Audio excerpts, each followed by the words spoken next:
Okay, I will get started, but just a quick word.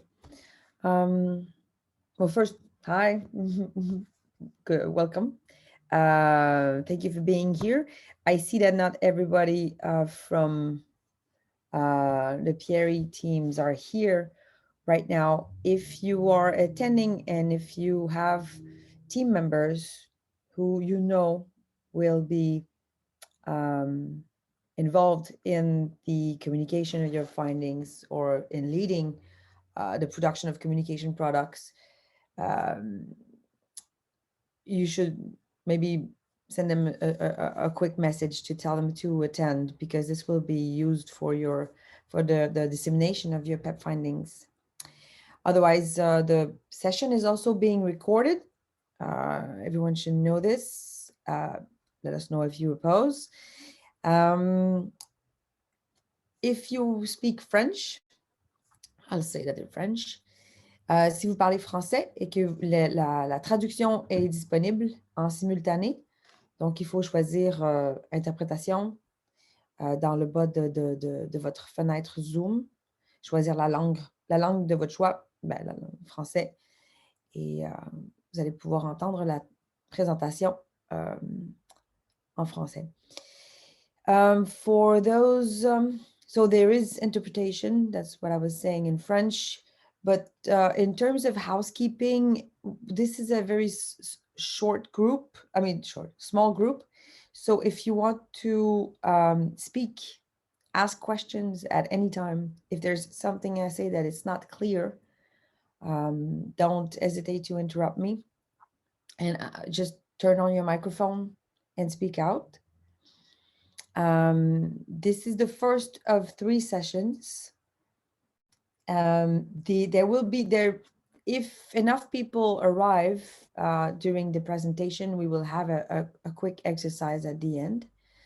Otherwise, there will be a hands-on or an exercise to complete with your team. So if we do this live during the session, there are breakout rooms that you can choose from, again, from your Zoom window. You can select the breakout room of your team. Otherwise, I will send you links to slides. These are collective documents that you can work on together, and I will use them to help us guide you in your dissemination phase of the PEP projects later on. So, as I was saying, this is the first of 3 sessions.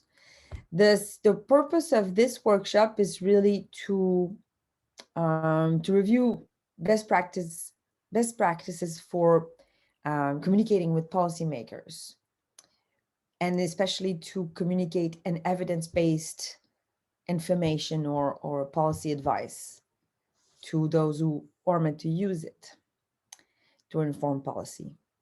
So it's the first of 3 sessions. This first session is about positioning your research findings, which you now have, for policy use. So in the context of a policy decision process. The contents of today, it's, well, basically saying, we're going to talk quickly about the main obstacles that sometimes prevent science and policy to understand each other, and how to overcome them. That's the purpose of this whole workshop, actually. And also the processes related to channeling scientific evidence into policy making. How does scientific evidence reach policy decisions, and how to do it in the most effective way possible. Targeting and engaging the right stakeholders as well. You want to, this part is about analyzing who you should be trying to reach out to share your findings and how. And the last part is a little bit sort of the beginning of what we're going to see tomorrow as well. It's about understanding policy needs. It's about sharing your findings in a way that corresponds to what the policymakers need to know. So here's the next, right. So I'm just going to get started with the first part about the complicated relationship between science and policy. Um, the main problem between science and policy is that policy needs to take account of um, a variety of considerations and values and needs and constraints to be able to formulate policy. These are all beyond the scope of facts and science. They are the facts that they have to deal with, but there are also cultural values, and there are also constraints that they can't go around. And that's basically the problem when the scientist wants to communicate facts to a policymaker and expect these facts to be the leading reason or cause behind action. It's often not the case. There are too many factors to take account of. I have one example here, but I might pass quickly. The idea is, if you want to talk about access to water, for example, people will have a certain perception of what water represents, what it is. There was one example in Tunisia. Someone shared it with me. He said, for Tunisians, water is a free good given by God. And it's a limitless resource. And then there are the facts. There are actually limits to the resource, and the dams need to be rebuilt. And a lot of people don't have access to this resource. And then you have politicians who have their own agenda. They want popular consensus so they can prioritize access to water, but they need to have support in order to put their actions in their visions into action. So these are the constraints that it's not just about what we need to do based on the fact. It's also dealing with what the people will want or not. So it's just an example to say that politics still depend on factors beyond facts. And the problem also with the relationship between science and policy is that science has the disadvantage of focusing on one piece of the policy puzzle. Policy making, like I said, it's a broad picture. You have to take all factors and also the whole context into account. Whereas a scientific paper or research paper will focus on one very specific dimension of the problem and produce reliable information on that piece of information. But often it's out of the context that the policymakers need to deal with. And it may often seem like it just doesn't fit with what the policymaker needs to know. So to become useful for policymaking, the scientific evidence needs to be positioned in the policy decision framework. And we need to be able to show where does that information fit in the policymaking process, in the policy decision framework. I've often used the words of others to illustrate what I mean. People who work on at the interface between science and policy. And there's this one guy from the UK Foreign and Commonwealth Office who said a few things that are interesting, but I've chosen two. He says, we always have to remember that the value of academics lies in where they can illuminate complexity, so enlighten complexity. Whereas civil servants they are assessed on their performance, on their ability to simplify complex issues down to their key components. So you have one who works with complexity and the other ones who works with simplification. And so we need to create a space where these two can understand each other and help each other. And what policymakers want from research according to Babu Rahman, is not, it's complicated, or it's not even, here's your answer. What they want is a comparative work highlighting a range of possible solutions. So being able to show the pros and cons of different options to solve a problem. Another expert on the matter on in this field uh, reminds us that communications are adequate if they reach people with the information that they need and in a form that they can use. So basically, that's the purpose of this whole workshop, to understand the information, what kind of information your stakeholder or your policymaker need, and well, ideally hoping that you have this information from your research, but at least if you have it, you have to know how to communicate it in a way that it will fit, and when they receive it, they understand that this is what they need. In a form that they can use means that it has to be um, put in context already. It has to be shown, not shown, but explained in a way that fits in their questions, that becomes an answer to that questions they have.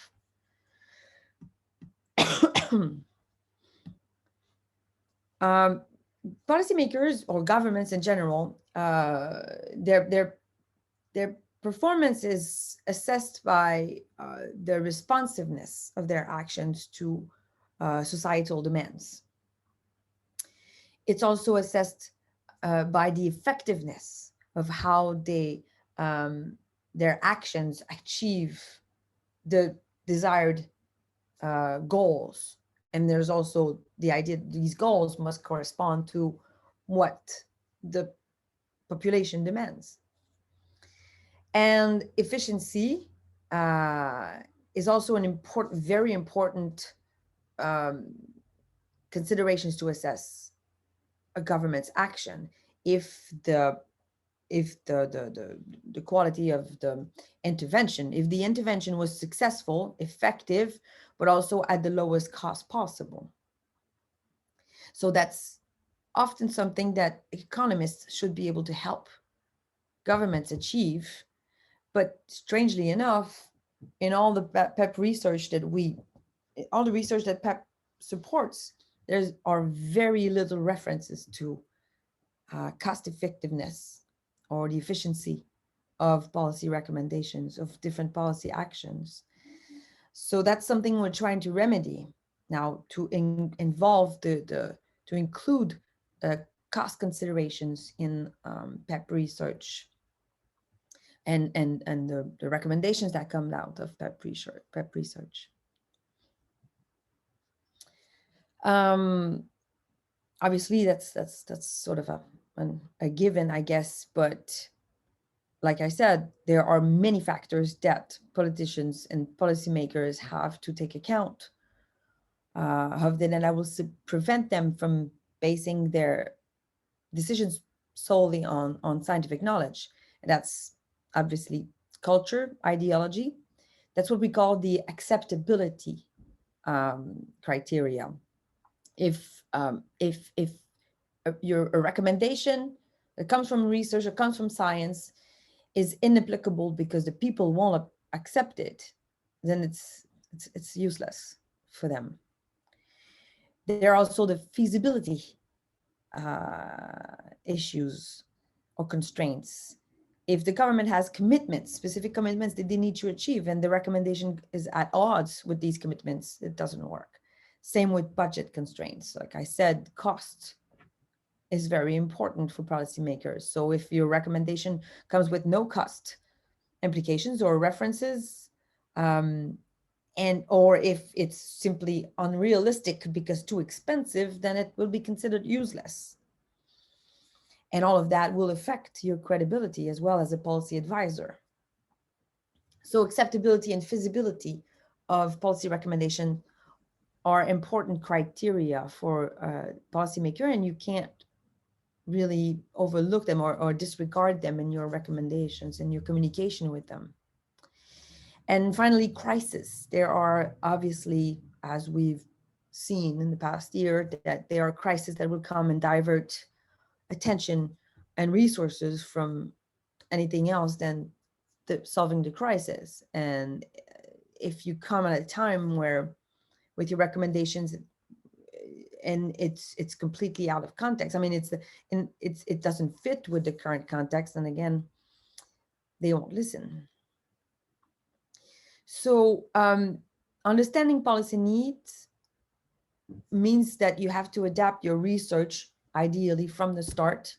Now, things may happen on the way, as we saw with COVID, but even then, even without a crisis, it's important to adapt research to the best knowledge that you can get about what policymakers need to know at this time or in relation to the issue that you want to examine. But now that we are beyond this stage, you have completed your research. The idea is to communicate its findings in a way that it's adapted to the specific context that you're in and the current priorities of the decision makers. The policy-making cycle, it's a very simplified way of looking at the making cycle. But these main 5 stages are basically what we use to refer, what we use to understand it in as generally as possible. But there is nothing general about policymaking. There's nothing linear about policymaking, nor even circular. This cycle can be abandoned or changed at any time. Steps can be skipped often, and always depends on the context and on the type of procedures that are in one specific institution or government. But basically, it's what we use to refer and to speak about the same thing, to give us some kind of landmarks on how to understand that process. Basically, I think that it's important to know where your evidence or your research comes in play. If it's important to have an idea. I think it's quite basic. If you do policy research, you have to know what stage of the policymaking cycle approximately will your findings help inform. As a experimental research, impact evaluation research that you've done, usually I think it should be towards the final stage, policy evaluation, but it may not be it. Or it could also apply to 2 different stage, or you could be evaluating a policy and now it's time, or an intervention, and now it's time to advise the formulation of its reform or of a new program. So you could be playing with policy evaluation and agenda setting at the same time, or and policy formulation at the same time. So this is something I will ask you to do at the end of this session. Ideally in consultation with your team, to identify which phase of the policy making cycle your research comes in play in. So there's agenda setting. Well, I think I go to, yeah. So agenda setting is about setting the priorities, what problems will the government try to tackle. And 2 things to know more about this is that governments will not pick up a new problem based on a single research. So if your research is about identifying issues or even measuring them and their seriousness, and if you want to present that there are these issues, you have to be pretty convincing of their urgency if you want them to listen. Unless this is a problem they already have on the table and they want to know, they want to have information about it, then great, then there's be an opening. But if you come with a new problem, and especially if you come with a problem without a solution, there's very little chance that they will pick it up. They already have enough problems to tackle, to deal with, and an agenda. If you come at the policy formulation stage, then what you have to know or find out is you have to know what are the available options for intervention that the government is currently considering. And if there is a new one that you want to introduce in this menu, in these options, you'll have to you should be able to compare how your option is better than the others and why you recommend it. So that's a policy formulation stage. It's important to understand that a problem will come with different types of solution or options for action or non-action. You have to know what is being considered and be able to compare one from another. Another challenge at the policy formulation stage is to convince a government to incorporate an evaluation scheme in the policy design. That's particularly relevant for those doing experimental research. It's something that you should be able to promote or to strongly encourage and to advise when the policy is being designed to incorporate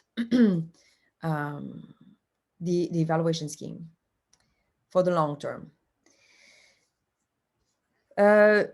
Policy legitimation, that's more or less something that researchers will come and play unless they want to validate or ex ante, probably, the impact of a specific policy option to legitimize this decision.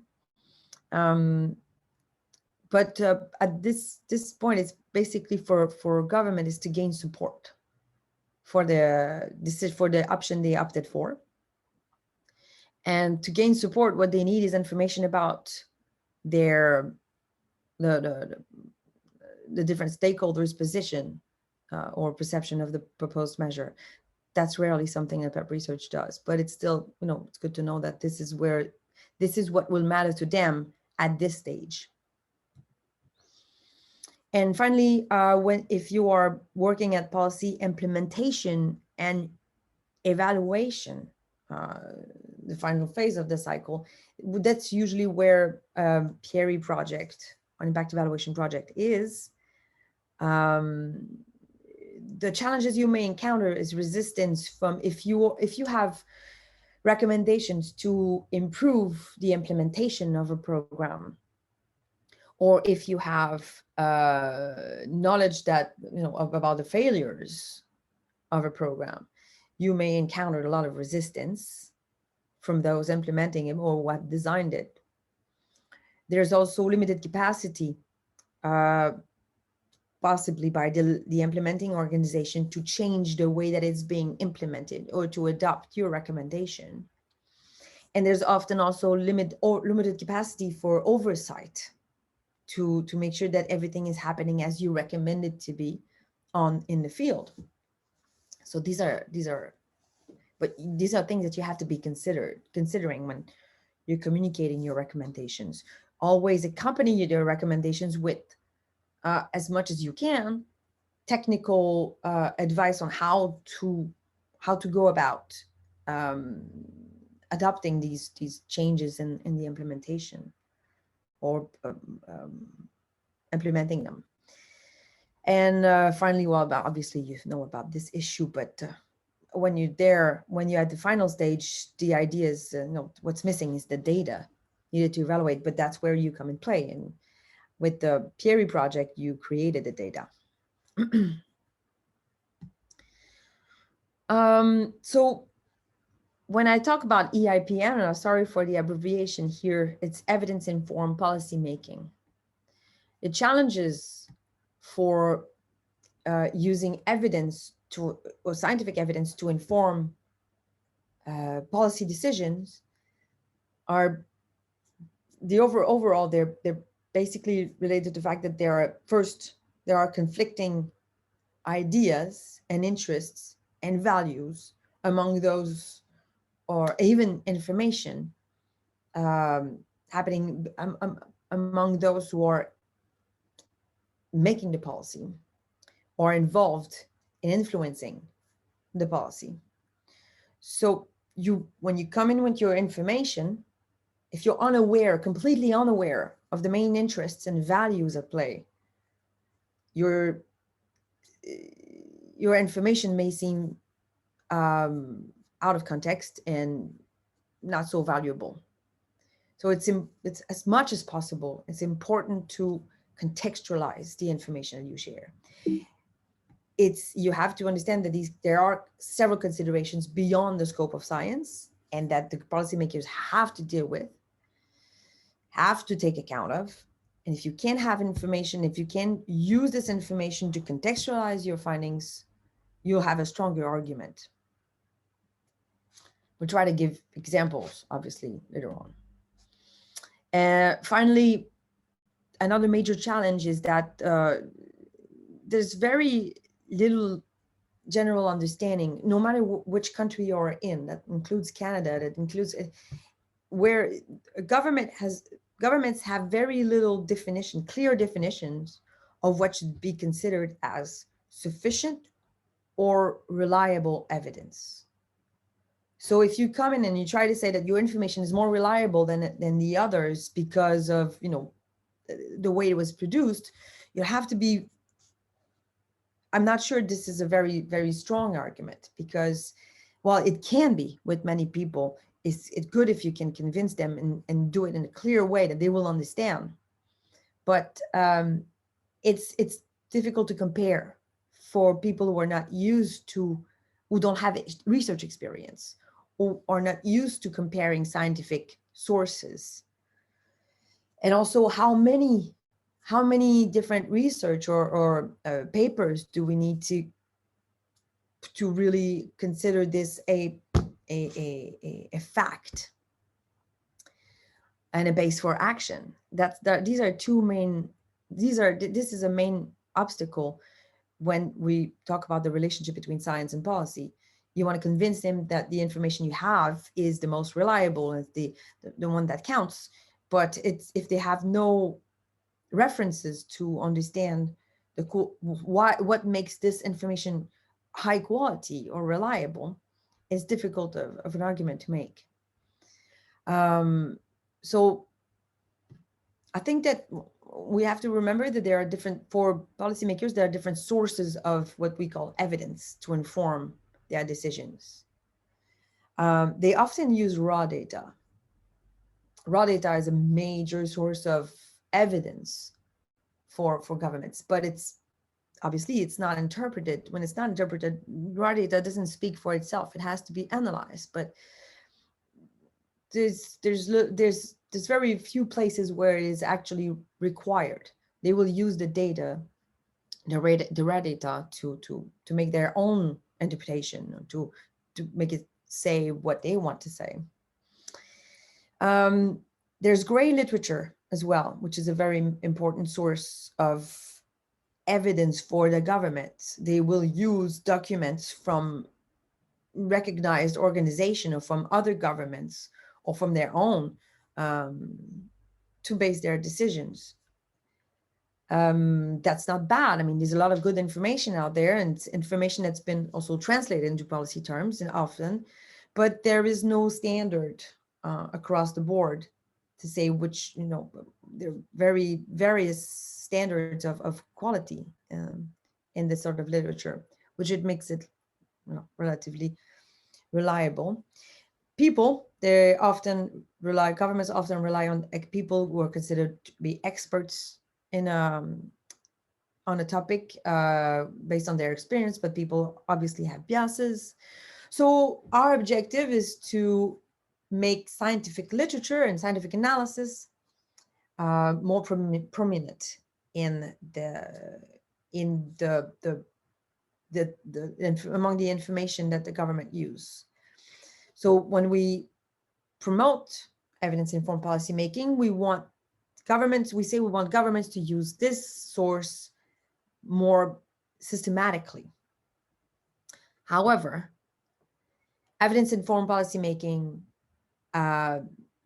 it's not about reducing the decision-making process to a scientific problem-solving exercise. It's not about making science the top priority necessarily. It has to be among the priority inputs, but it doesn't mean that the other sources have to be overlooked. So all types are relevant and necessary.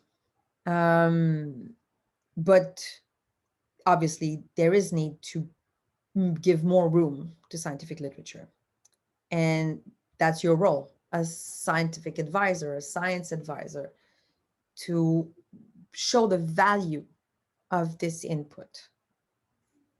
Not necessarily compared to the others, but show how useful it can be.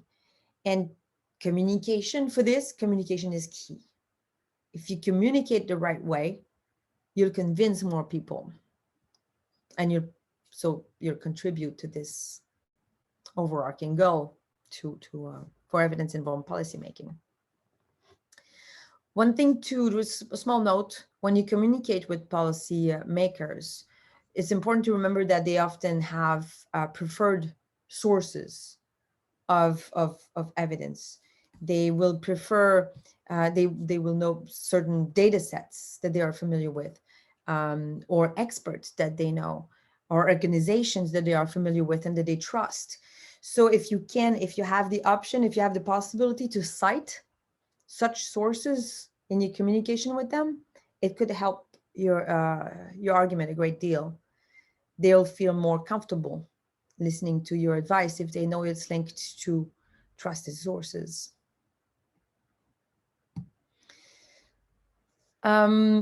We talked about, this is about the relative influence of scientific evidence versus other factors.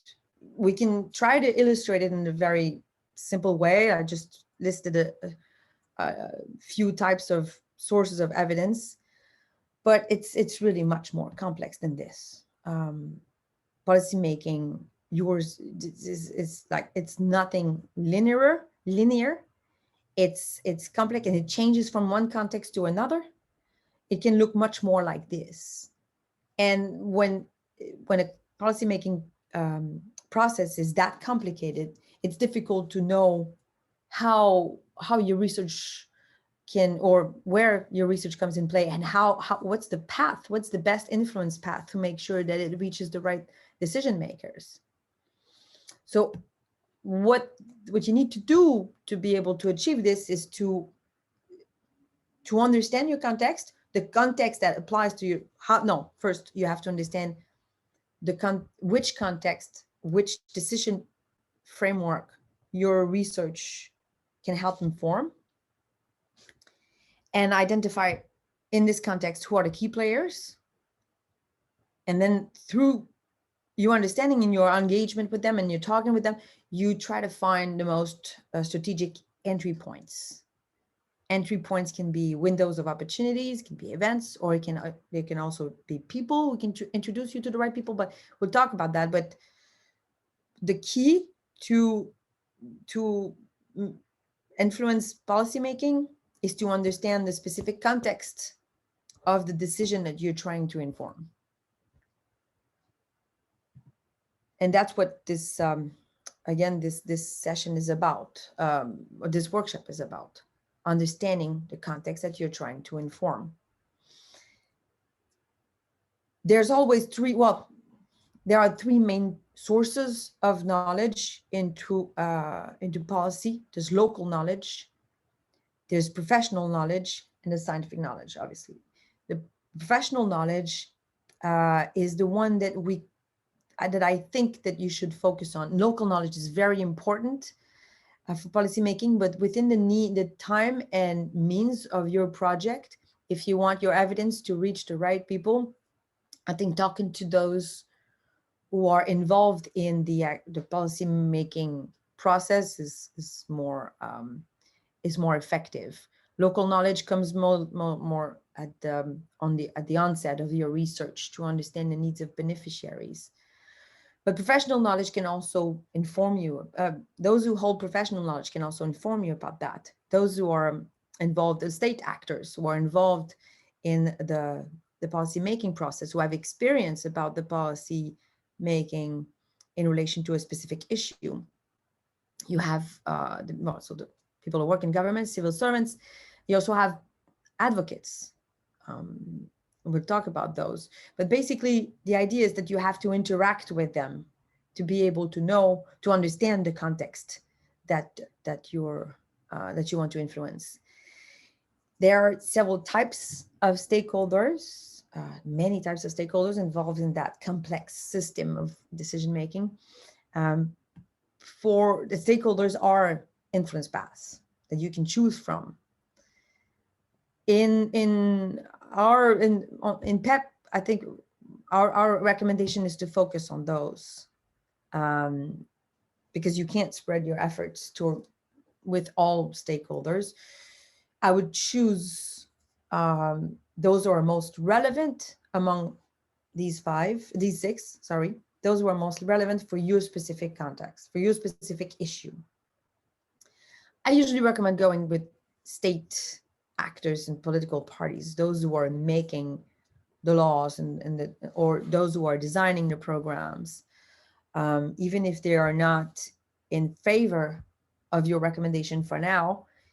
Engaging with them will help inform you of what information they need, really, and what are the constraints that may be preventing the implementation of your recommendation, of something that you recommend. So basically, state actors will provide you information about the history behind the policy and the program related to your issue, and so it's a better understanding of the context that you're trying to inform. Now, if these are not open for the moment, then you can always use players who can help inform or influence their decisions at times. And for example, international organizations, if it changes from one country to the other, and it depends on the issue you're talking about. But if your issue relates to the thematic priorities of an international organization that has a foot in the policy arena in your country, then it's a good possible entry point. And because these organizations, governmental or non-governmental, I mean the international organizations or the non-NGOs, they are used to, their role is to advocate for the promotion of specific collective goods or welfare. And so they will know about the processes and the procedures and the practices that will get you an entry, or that will get you heard. So they are good people to link with to promote your findings, if you don't have direct access to state or political parties. Civil society, also, some of them, it depends. Some of them are stronger than others, more organized than others. If we're going for a civil society organization, go for one that has, again, actual practice in policy advocacy, and we get to meet with with policymakers. The business community, it's always important to remember that if they might be very much involved or affected by the topic that you're working on. If they are, then they're an important player to consider and to have on board, but they have very specific interests. Always remember what their interests are before using them or getting them to promote your findings. Make sure that it won't be distorted for their own purpose. Finally, the media. The media is not necessarily an actor. It's supposed to be a tool or a means in society, but often because it represents specific interests, it can be considered as an actor. who will have a voice. But the important part is that media will sort of shape the perception of an issue. And that can be very powerful tool if you want. But media won't focus on necessarily on policy issues, but they will focus on issues that interest their or affect their audiences. And so you have to, and we'll talk about that in next sessions, but you have to adapt your speech or your product, your communication to them in a way that will speak to their audience. So these are what we would consider the more direct influence path that I recommend focusing on in your communication or dissemination phase, if you haven't already. But not obviously not all of them. It's just so much that someone can do. You should focus on those that you think are most relevant to your context. And if things are not working with state and government, just I would go for international organizations afterwards, and then maybe either civil society or business community, depending on your topic. Media, I would use them throughout, regardless. Media can be very useful tool. Engaging with media, finding the right person, but give them information they will be able to use quickly. We'll get to that later as well. A few tips, communication tips, when you are working with either of these, with each of these actors, actually. If you're working with state actors, legislators, those who make the law, who have experienced civil servants, when you communicate with them, make sure you are aware of what their specific mandate and responsibilities are. Everybody will look for information that they can use. Everybody looks for to fill their own needs when in a relationship like this. So you have to give them something that corresponds to their needs. And for state actors, they want their specific mandate is important for you to know and to speak to.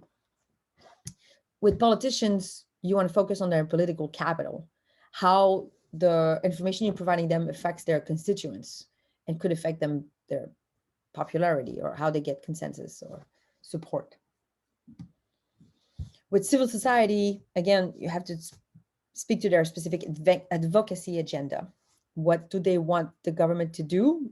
You have to show them that your findings will help them advocate for that. The business community will always worry about their own profits, obviously, but also generally economic benefits of policy actions. The media, I said, interests of their audiences. That's key. Align your research with that. Align your communication with that. And international organizations, they have ongoing agenda or thematic priorities in their agenda. You should know what these are at the moment. Every international organization has priority themes, and make sure you either align your research with these priorities, or you find an organization that will that cares about your issue. So, well, just before I get there, we will talk about in the next sessions how to adapt your communication to different types of stakeholders or audiences in an effective way without spending too much time on it. That's our objective. We'll try to do that over the next two sessions. Stakeholder analysis, that's technically something you should have done from the start. You should have a stakeholder analysis, knowing whose interest is at play in the arena that you're trying to influence, who has power, who has the most power and influence related to the specific policy issues, who can provide you with an entry point in the decision process. That means either an existing contact or an accessible contact that you can use to reach the target stakeholders. You should also know by now who can use the findings, your findings, to achieve their mandate, and who can benefit from or support the policy. That last part is about when you have a recommendation, when you know where your findings lead you in terms of policy recommendation, you should know who will be the main beneficiaries and who can support this recommendation. So these are basically the question that you have to ask yourself when you're trying to analyze your stakeholders, classify them. When you talk about power, you have obviously visible power. These are easy to find. They're easy to find. In the current state of things, you see the structure of the administration. You can find who's the top guy or top woman. However, I think that a very strategic engagement strategy,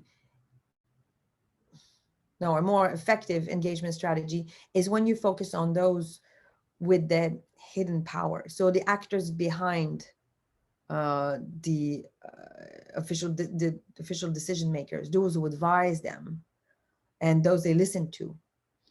They're not only useful allies to have, but they're usually more accessible because they're not so obvious actors. They're less known. If you find a way to inquire enough to find who these influencers are in the process that you want to affect or that you want to get into, it would be a more effective influence strategy. And finally, there's the intangible power. There are also strong voices that will affect the public's perception.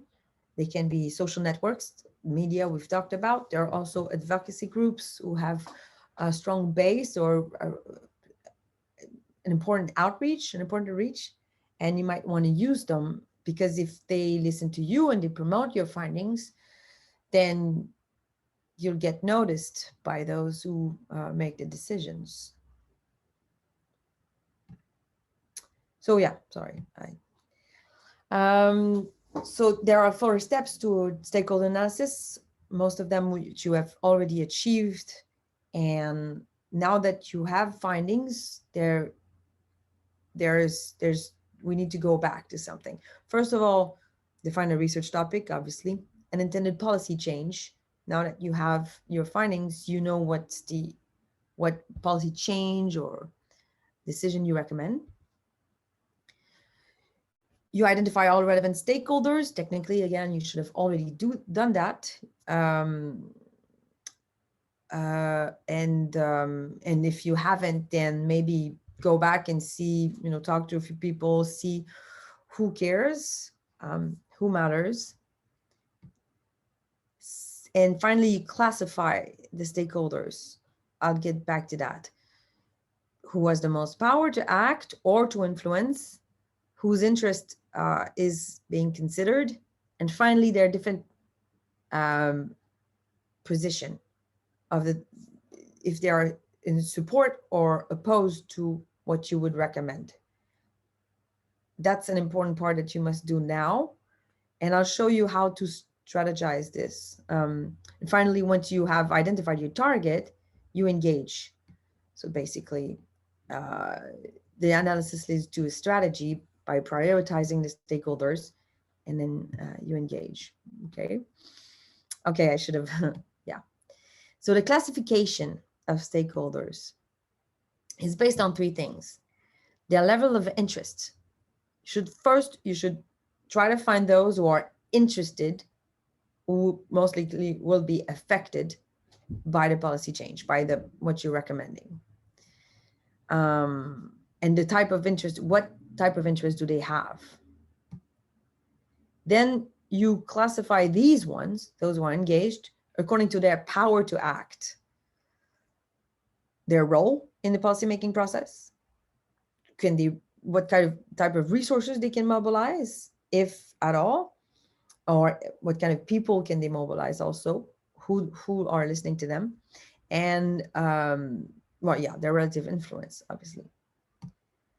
And finally, once you have your research findings and this recommendation, you have to find out which one among them will be in support or opposed to your recommendation. So basically, not sure the example is relevant here, but the example I will list are those related to fishing in Namibia. You classify, you organize, you find the stakeholders who are relevant or because of their interest or engagement in relation to the issue. There will be many of them. Choose the top of the list, those who are most interested and most engaged. Then you classify these ones by power, whether they have low or moderate or high power. They come in your in a row, more or less, like this. Again, usually we try to focus on those who have the most power or influence on the decision-making process. Doesn't mean that these are not important. Sometimes some of them, I put them all in the same path, but they can also be more or less powerful or influencing than the others, and you can use them. So once you find those who have the most power, and you have your findings, you reclassify your stakeholders according to whether they will be in support or opposed to your recommendation. And when you do that, you realize that you'll have one that fit in all three groups: interested, with relative power, even if it was less than others, it's still relative power, and in support of your recommendation. That's your best target. That's your strongest possible ally. And you probably want to invest as much your efforts in this stakeholder.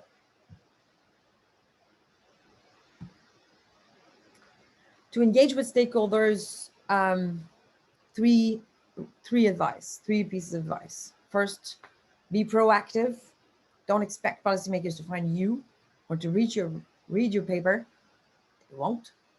So you have to reach out. You have to knock on doors. You have to send. You have to, and bring your paper or your findings. Make them as simple to read and understand as possible.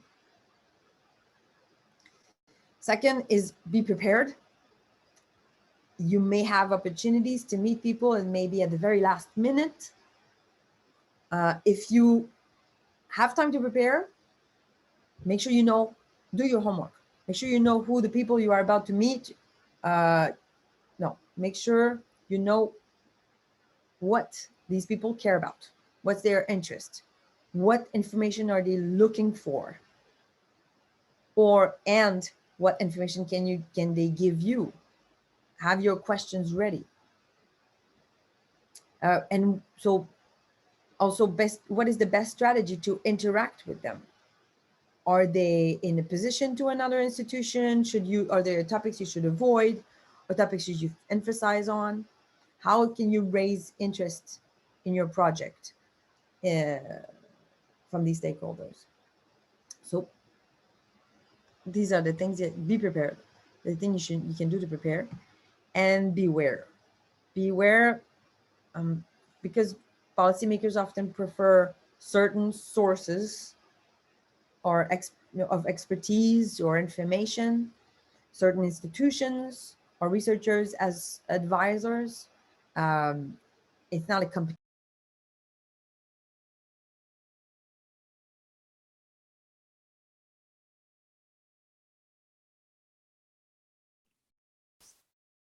Hello, we seem to have lost Marjorie. I'm just going to get in touch with her and see if she can reconnect.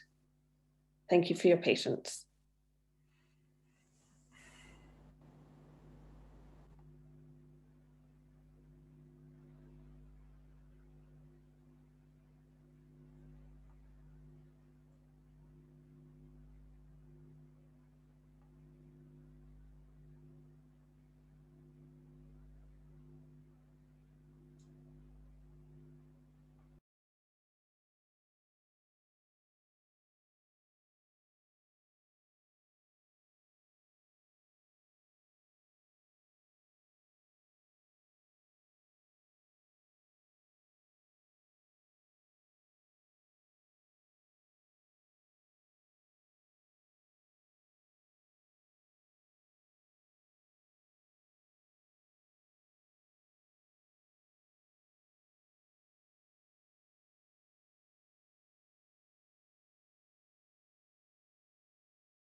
Sorry, everyone. Marjorie is just reconnecting. She's had a technological problem, but she will be back shortly. Thank you very much for your patience.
Thank you very much for your patience. We're just waiting for Marjorie to get reconnected. This shouldn't be long. She's just having a couple of problems with the computer. Oh, here she is now.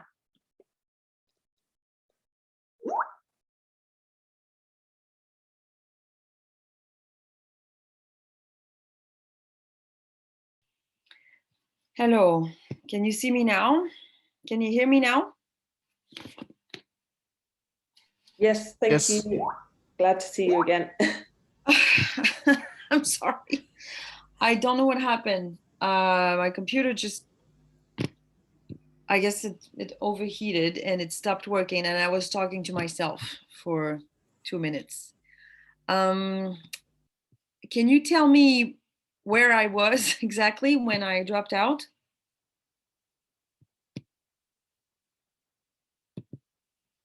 Jenny, can you help me there? Where was I? I'm sorry, I was very distracted by the fact that you suddenly stopped talking. that I didn't remember exactly where you finished. Okay. But if you show us the slides, I can tell you probably. Yeah, I will do that right away. I need to go get them through the other computer. You were saying something like it's not a competition. It was not a competition with the other researchers. Okay, good. So I'm not that far. Okay. Okay. All right. Thank you, Delphina. Okay, just a second. I need to find this my slides, and I will share them right away. And good thing I was 3 slides from the end. So okay, there you go. Have them now. Oh no. Okay. Sorry about that.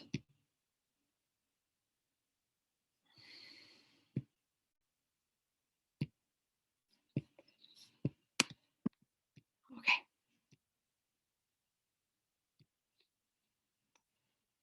I'm co-host now, so I will be able to share. My slides will just turn on. Yeah. Okay.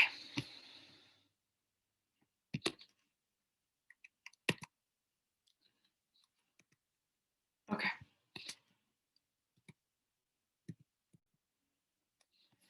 I will show you something and let me know if this is the slide that I was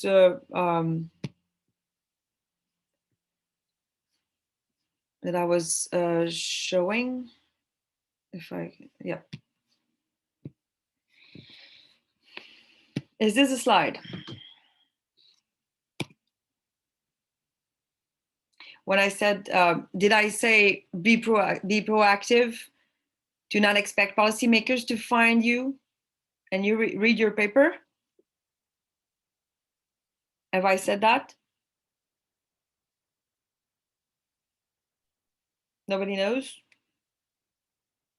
What was just before that? Did I show the classification of stakeholders? I did not see that, but I was. You had one with like some circles. Yeah, I saw briefly. This one. Yes, we this saw was that. what we saw that. Yeah. Okay. Sorry about that. Wow. Okay. That's a first. Well, apologies. So I'll just conclude quickly. I have about 5 minutes left. But yeah, so your stakeholder analysis. I was talking about a stakeholder analysis, which is something that you should already have done. You have to define you've defined your research topic. Now you want to find out who's affected by the intended policy change that you're proposing. You technically have identified the key stakeholders associated with the policy issue that you're working with, but again, there might be other players that came to light throughout your engagement, or you might want to find others if you feel like the relationship is not so strong with those that you have already engaged with. And I'm not sure if you've done that, but you have classifying the stakeholders to find who will be the strongest ally. That's where I was at. And I will show you how to classify stakeholders in this way.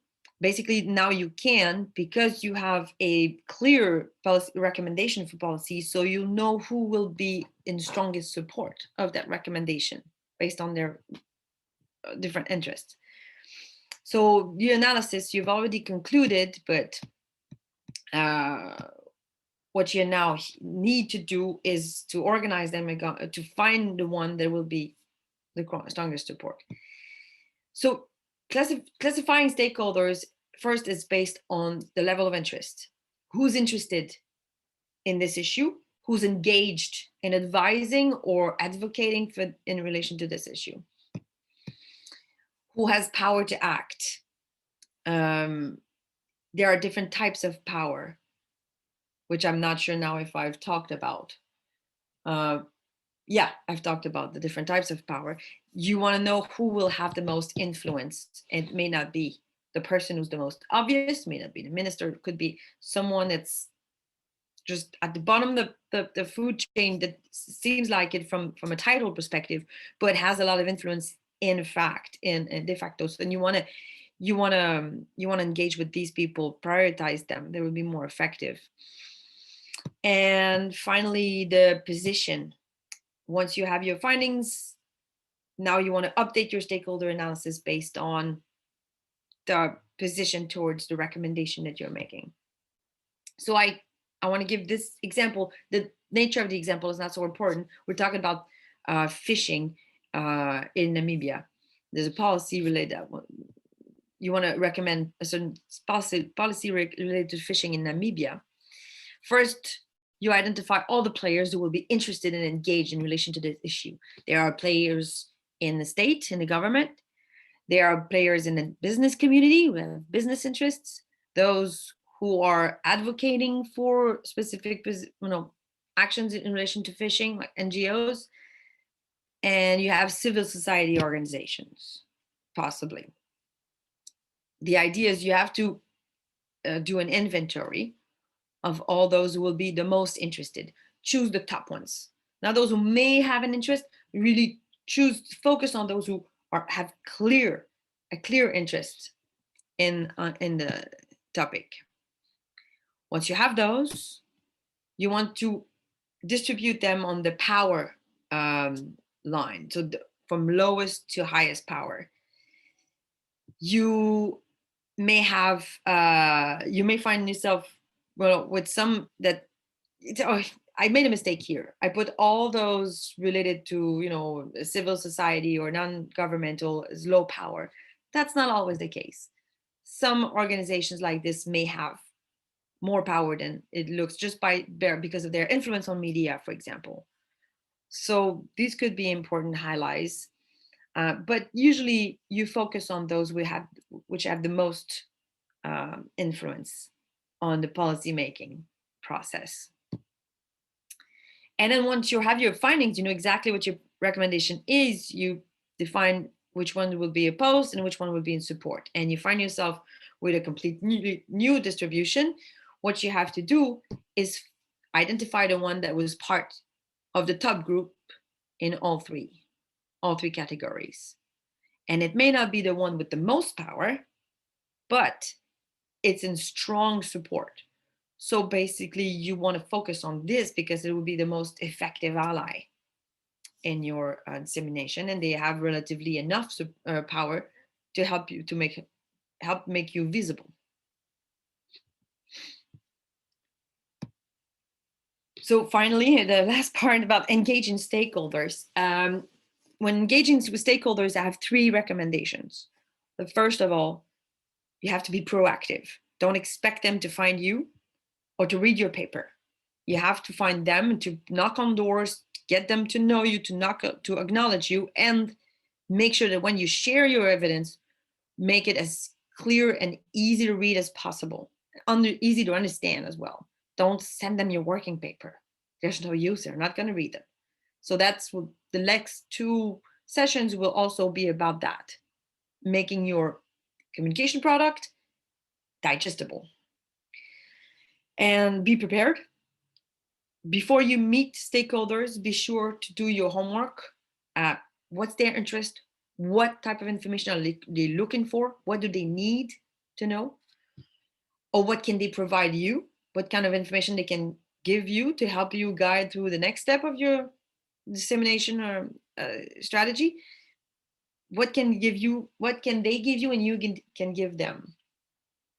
And finally, what's the best strategy to engage with them, to interact with them? Are there topics that you should avoid? Are there conflicts between 2 institutions that you should be mindful of? As much as possible, do your homework if you have the opportunity to prepare. But yeah, you may not have the opportunity, but I'll get to that. Beware also that policymakers may prefer certain sources of evidence or expertise.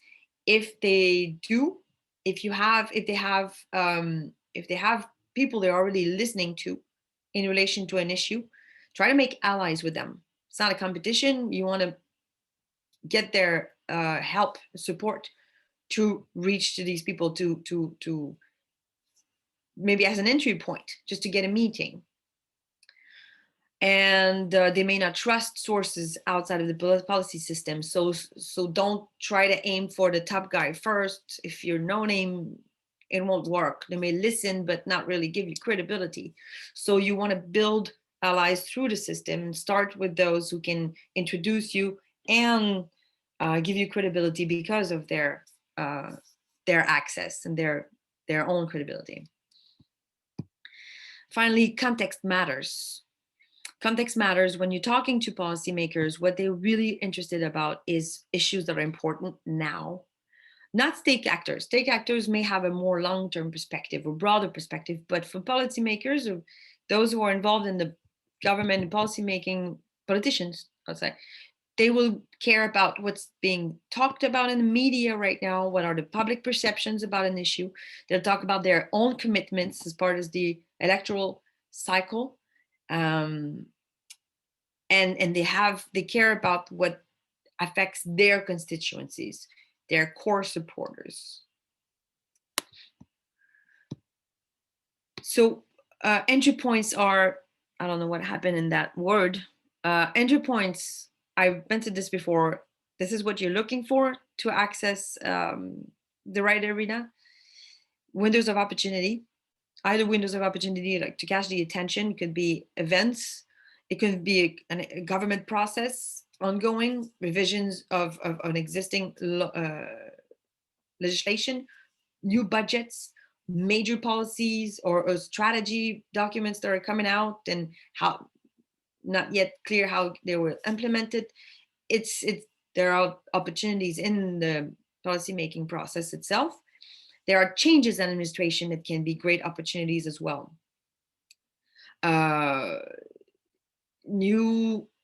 Governments, new administrations coming in that might either dismiss or welcome new information to be different from their predecessors. That's an important event. Sometimes it can also ruin an engagement strategy if you've made a relationship or connections with people who are now gone because of a change in administration. You have to start over. So that's why we also say don't necessarily go always for the top guys. Go for those, state actors will have a more longevity. Political events, some meetings, global summits where media will be there and people will pay attention. You may want to be visible at these events. Social events, the same. Conferences and workshops, opportunities to, when the audience is relevant, to show up and talk to the right people. So these are windows of opportunity. And like I said, entry points can also be people who have access to those that you want to influence and that you can use. I'm not in a bad way, but. And to take advantage of an entry point, you have to anticipate. You have to always be prepared to discuss your research at a need point and have a pitch, what we call a pitch, something that will make you explain what it is and your key messages in a few seconds, 30 seconds tops. That's also what we want to try to do with the next 2 sessions. Disseminate, make it visible in as many places as you can.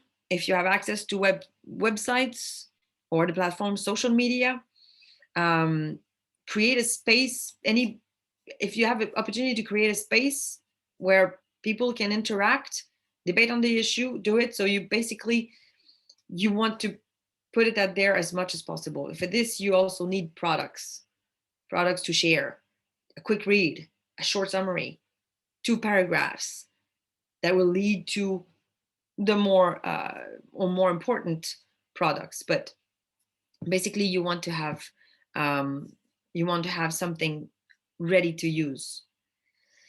And finally, make allies. Work with other researchers. If you have an opportunity, like I said, those who already have access maybe to those that you to people you want to influence, or working on the same issue, trying to reach the same stakeholders, stronger together.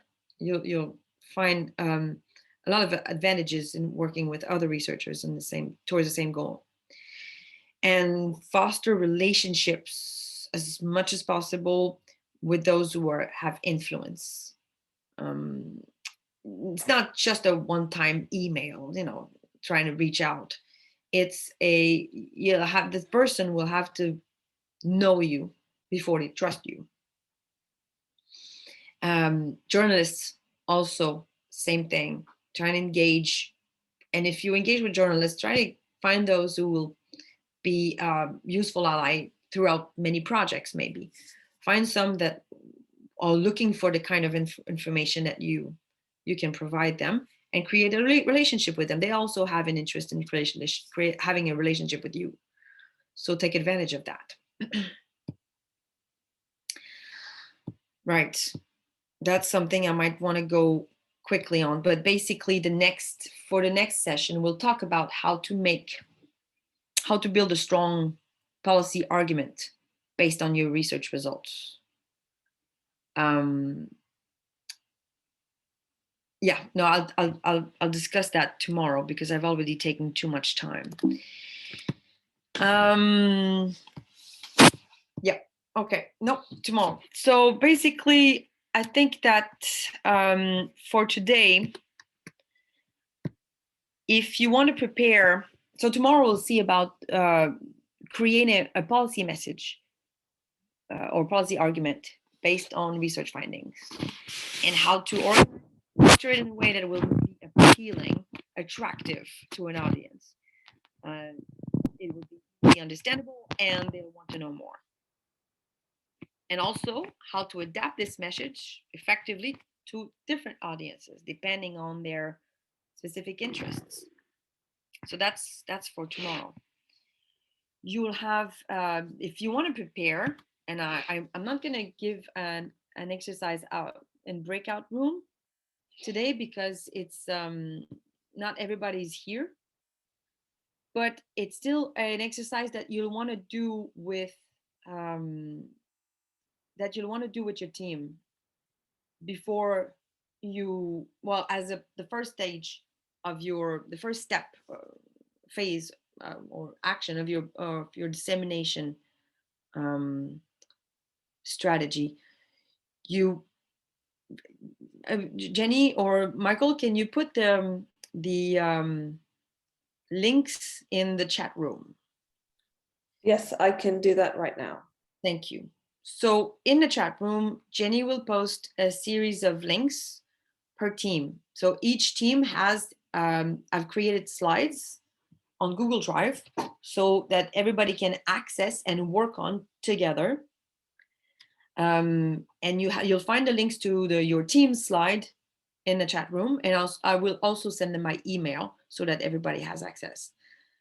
But basically in these slides I have, and I don't have them in this computer, but you have to do 3 things. And that's mostly in preparation for tomorrow, but sort of related to today, to what we talked about today. The first thing you have to do is to identify the stage of the policy cycle that your project relates to. As I mentioned before, it can be from agenda setting, policy formulation, all the way to evaluation, implementation and evaluation. But basically you have to identify, and you'll find the cycle in your slides, but identify which phase or phases, maybe more than one, your project relates to, and give a quick explanation as to why is that. And then second, it would be to identify your target stakeholders in 3 different categories. You can select either 3 categories that mattered in relation to your issue, but for example, are they state actors or NGOs or business community? You have to choose 3 categories, and in each category, you have to identify one main target stakeholder. For example, if you're talking about a state actor, you can choose a ministry and ideally an individual, but a ministry or a department that would be most likely the most influential possible. Who's your target stakeholder? And number 3, that's really for tomorrow. We'll work on that tomorrow, but you have to identify the key policy messages from your findings. What your findings lead you to create, to produce as policy messages, recommendations, or information to inform, to enlighten a decision. It's different from the formulation of your findings. It's what the implications of your findings for policy. You have up to 3. You can create up to 3 key policy messages in these slides. So can you try to access the slides? One of you, can you try to click on the link and tell me if you can access your slides? I can choose someone from.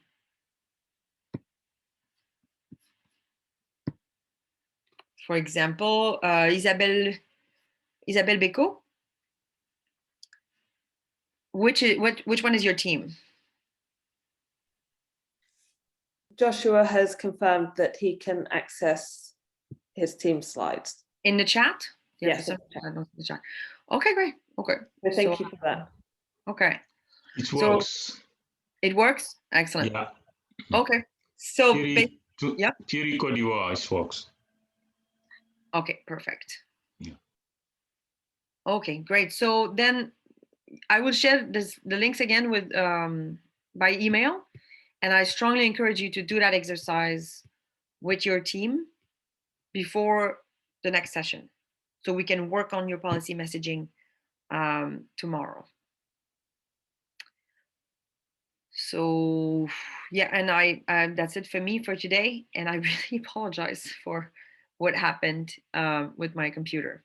That was definitely unexpected.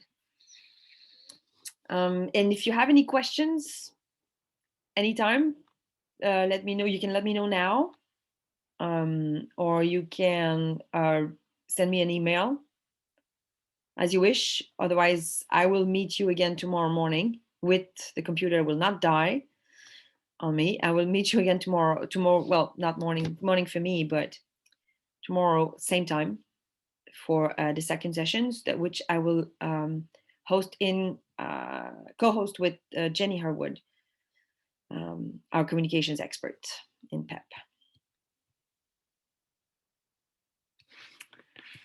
So I guess that's it. Is there anything I'm forgetting, Jenny? Not for today. So just to let everyone know that the link you used to access today's session is the same link that you will use to access the other sessions for this training and also for your presentations. And we will send out a reminder email via Zoom automatically each morning, or about an hour before each session, in fact. So look out for that. And you just need to click on join. So please, I see that, well, obviously that's worked for all of you, but please tell your team, the other members of your teams. Yeah, especially those who will be involved in disseminating your research findings. If you plan on, if you know that someone will be working, for example, on your policy brief, you might want to get these people to attend tomorrow and Thursday's sessions. They will be important, and they will save a lot of time in editorial review. So that's it for today. Again, I will send the access to a slide. And by the way, the exercise takes no more than a few minutes to do. So that's not a big, it's not a big thing.